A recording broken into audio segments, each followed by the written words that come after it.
Tutorial menggunakan aplikasi online trading saham RHB Trade ID versi desktop atau laptop atau komputer. Oke, kita buka dulu untuk aplikasinya.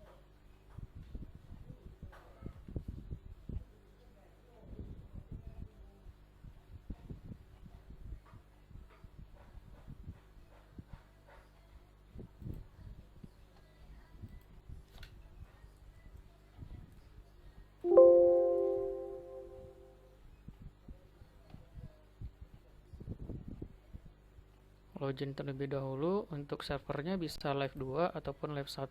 Jadi kalau live 1-nya nggak bisa connect, coba live 2. Biasanya trafficnya lagi sibuk, jadi bisa di switch aja mau yang mana.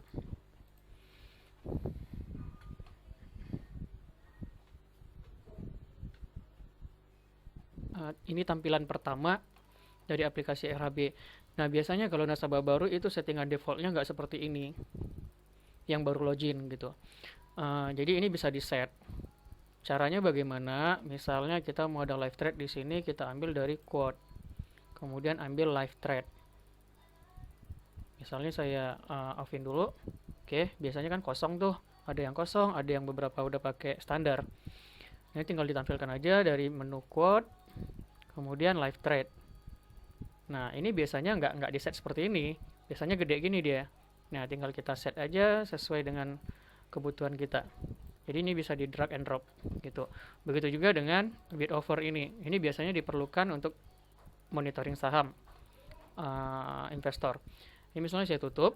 Nah, kemudian saya buka lagi quote, ambil yang namanya base quote. Nah, ini standarnya kecil. Nah, ini tinggal di drag and drop aja, kemudian bisa kita susun sesuai dengan kebutuhan kita. Nah, kemudian dikecilkan gitu. Jadi ini bisa ditambah mau berapa biji gitu sesuai kebutuhan. Kebetulan saya bisa maksimal 8 di sini. Oke. Kemudian kita lanjut bagaimana caranya mengecek laporan keuangan atau melihat fundamental laporan keuangan perusahaan. Itu menunya ada di quote. Kemudian kita masuk ke bagian news. Kemudian pilih financial report. Nah, jadi dia akan nambah berapa layout gitu ya. 1, 2, 3, 4, 5. Ini yang untuk chart. Kemudian ini yang untuk laporan keuangannya, dia akan keluar sendiri. Nah, ini tinggal klik aja misalnya mau laporan keuangan tahun 2020 ke 2020. Misalnya kita mau ambil per kuartalnya. Ini kuartal per 3 bulan. Nah, gitu ya. Kemudian klik kode sahamnya, misalnya Bank BRI. Nah, ini bisa dilihat laporan keuangannya. Atau di sini kelihatan yang per Maret 2020. Jadi kalau kita mau misalnya 6 bulan, kita tinggal klik aja. 9 bulan keluar juga. Coba berarti ini belum ada datanya, berarti kita buka dari 2019 saja, ambil tahunan. Nah, di sini bisa keluar. Jadi yang untuk laporan keuangan kuartal 2 Bank BRI itu belum keluar ya 6 bulannya. Jadi di sini bisa kita lihat historinya dari 2019 sampai 2020 yang disajikan per kuartalnya. Itu kuartal 1 itu dari Maret, kuartal 2 Juni, kuartal 3, kuartal 4. Nah, di sini bisa kita perbandingkan.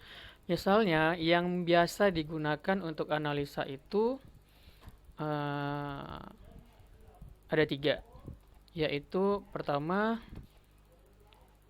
PER atau price earning ratio. Itu digunakan untuk melihat indikator saham itu apakah masih murah atau mahal. Biasanya akan dibandingkan dengan sektor sejenis. Misalnya kita mau lihat nih BRI sama BCA masih murahan mana ya.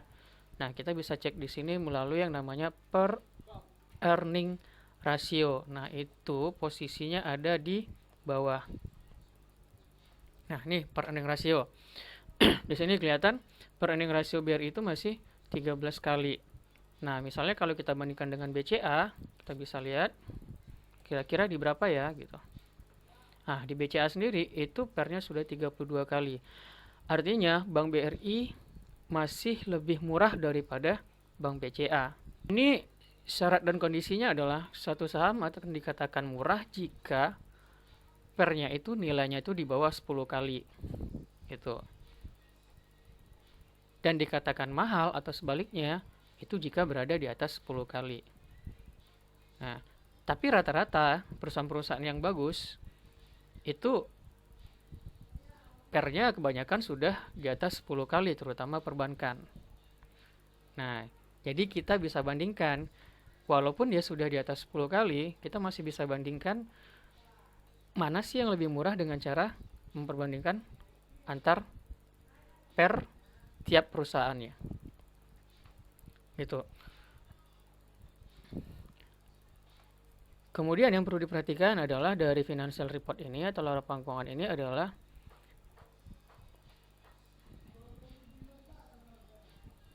biasanya kita gunakan adalah book value. Book value adalah biasanya kita sebut dengan nilai buku atau nilai wajar suatu perusahaan. BCA itu harga bukunya sebenarnya 6.862. Sementara di market harganya sudah 32.000. Artinya itu sudah hampir 5 kali lipat harga wajarnya saat ini kalau untuk BCA. Sementara kalau BBRI, kalau kita lihat itu book value-nya Rp1.437 dan sekarang harganya di 3.000. Artinya masih 3 kali lipat lebih mahal daripada harga wajarnya. Nah, kalau kita bandingkan sama BCA itu sudah 5 kali lipat, sementara BRI masih 3 kali lipat. Artinya ya masih fair dong dengan kualitas yang sama BRI sama BCA. Ya, BRI masih tetap jadi prioritas yang masih murah yang bisa kita beli. Nah, oke, sudah dua, book value sama price earning ratio. Yang tiga yang bisa digunakan adalah earning per share. Nah, earning per share ini menunjukkan kemampuan perusahaan dalam mencetak produktivitas keuntungan. Nah, biasanya indikatornya adalah kalau dia stabil atau konsisten, dia naik terus, artinya ini perusahaan memang produktif dalam menjaga profit perusahaan. Nah, bisa kita lihat di sini 2019 itu BRI itu kuartal pertama itu earning per share-nya adalah 265. Kemudian kuartal kedua turun 262. Kuartal ketiga naik lagi 268. Kuartal keempat naik lagi 209. Artinya ini secara kuartalan dia cukup stabil ya untuk naiknya. Nah, kemudian yang kuartal pertama tahun 2020 itu 265. Ya saya bilang ya dia balik ke tahun 2019 saja ini masih wajar dengan kondisi seperti ini. Pada saat musim pandemi begini. Nah, yang sekarang lagi ditunggu adalah nanti kuartal kedua yang akan segera dirilis. Nah, itu biasanya indikator yang kita gunakan. Asal dia konsisten stabil EPS-nya, ini sudah bisa kita anggap perusahaan ini adalah termasuk kategori yang baik dalam mencetak laba. Itu. Berarti tadi sudah 3, per, book value, dan earning per share.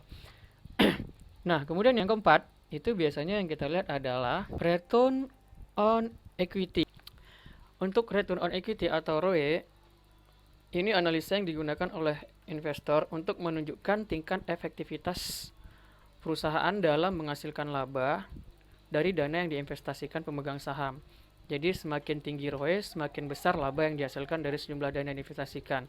Biasanya ini kaitan eratnya cerminan apakah perusahaan ini sering membagikan dividen atau tidak. Biasanya kalau ROE-nya tinggi, itu biasanya perusahaan sering bagi dividen gitu. Dan aturannya sih biasanya kalau di atas 10 kali atau 10% ROE-nya itu biasanya perusahaannya termasuk menarik bagi investor yang gemar untuk melirik dividen ya atau mengejar dividen gitu. Jadi terbukti dia seperti BRI itu memang sering bagi dividen, kemudian BCA itu ROE-nya bisa kita lihat juga di level 14 ya. Kalau saya masih menarik BBRI malahan jadi posisinya, karena BBRI itu sekitar 18%.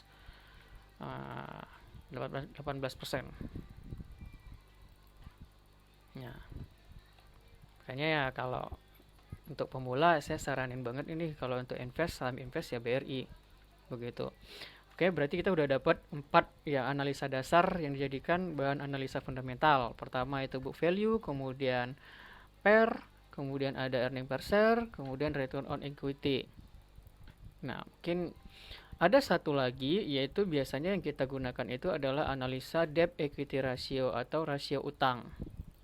Nah, rasio utang di sini biasanya kalau untuk perbankan itu tidak bisa digunakan. Kenapa? Ya memang kalau banking sendiri itu ketika kita nabung itu memang udah jadi utang bagi perusahaan yang akan dikelola gitu.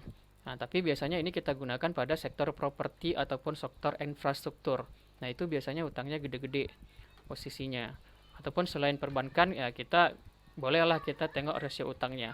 Kalau rasio utangnya itu di atas satu kali, atau kalau dipersentasekan dalam persen itu 100%, itu biasanya rasio utang perusahaan. Itu biasanya perusahaannya kita kategorikan yang agak berisiko gitu. Tapi kalau utangnya cukup sehat, misalnya di bawah 1 atau di bawah 100%, itu malah menarik. Tinggal kita ulik lagi untuk data-data fundamental yang lainnya. Apa contohnya? Yaitu Cepin atau Charon Pokpan. Nah, ini yang sektor poultry. Nah, di sini debt equity rasionya itu dibikin 0, artinya berarti nilainya itu masih di bawah 1. Nah, kalau untuk melihat detailnya saya biasanya menggunakan aplikasi bantu atau langsung dari RHB. Nah, kalau dari RTI untuk melihat data laporan keuangannya itu lebih simpel ketimbang aplikasi desktop, dan ini bisa di-download di handphone. Nah, ini tampilan RTI-nya. Misalnya tadi Cepin ya, kita lihat tadi kita pengen tahu detail rasio utangnya berapa.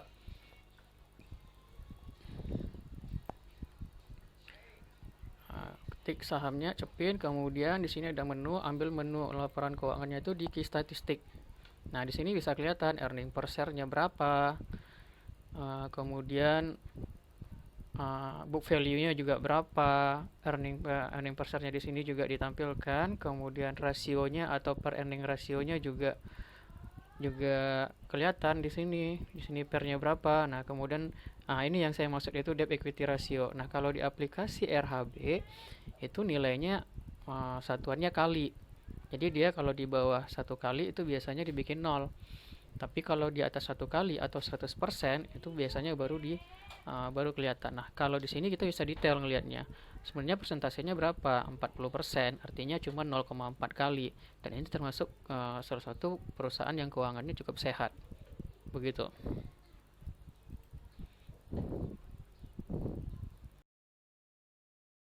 Nah, bagaimana caranya kalau kita melihat datanya itu di aplikasi RHB TradeSmart?